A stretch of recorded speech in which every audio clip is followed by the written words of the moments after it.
కర్మేంద్రియాణి సంయమ్య యాస్తే మనసా స్మరన్ ఇంద్రియార్థాన్ విమూఢాత్మా మిథ్యాచారః సాముచ్యతే.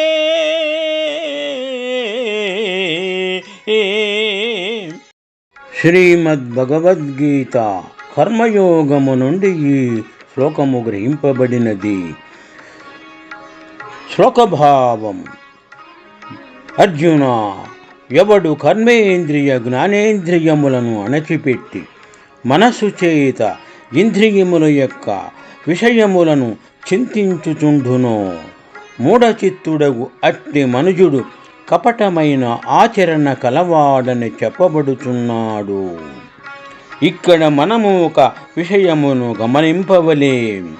ఇంద్రియములను అణచిపెట్టి లోన మనస్సుతో లోక వ్యవహారమంతయు విషయభోగమంతయు గావించుచుండుట సంభవించును. కావున ఇట్టి ప్రమాదమును ఊహించియే శ్రీకృష్ణ పరమాత్మ చక్కదిద్దుటకై గీతాశాస్త్రమున హెచ్చరికలు పెక్కింటిని గావించుచున్నాడు. లోకములో యోగుల వలె నటించు అజ్ఞానులు కొందరుండవచ్చును. కావున ఇంద్రియములను మాత్రము అణచిపెట్టి మనస్సుతో లోకములందు సంచరించుట, విషయములను స్మరించుట మిథ్యాచారము లేదా డంబాచారం లేదా కపటమైన ఆచరణని చెప్పినారు. కావున ఇక్కడ అధ్యాత్మ సాధన ప్రారంభించున్నప్పుడు ముముక్షువు దాని పద్ధతిని క్రమమును చక్కగా తెలుసుకొన ఉండవలనని ఈ శ్లోకమున స్పష్టమగుచున్నది.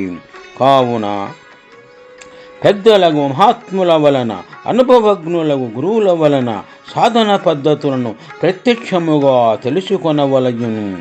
ఇంద్రియ నిగ్రహము ఆవశ్యకమైనది అను సూత్రమును గ్రహించి లోతుపాతులను తెలియనిచో ఇంద్రియములను అణచిపెట్టి ఈ విధముగా లోక వ్యవహారములో మనస్సును సంచరింపు చేయుట సముచితము కాదని ఇక్కడ తెలియపరచినారు.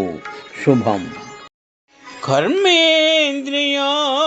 సంయమ్య యాస్తే మనసా స్మరన్ ఇంద్రియార్థాన్ విమూఢాత్మా మిథ్యాచారః సాముచ్యతే.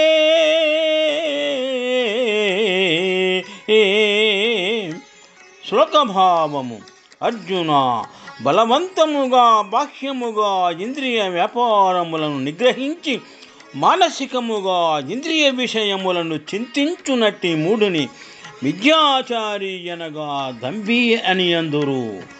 గీతా సారాంశము: కర్మేంద్రియ జ్ఞానేంద్రియములను అణచిపెట్టి మనస్సు చేత ఇంద్రియ విషయములు చింతించిన వాడిని కపటమైన ఆచరణ కలవాడని అందురు.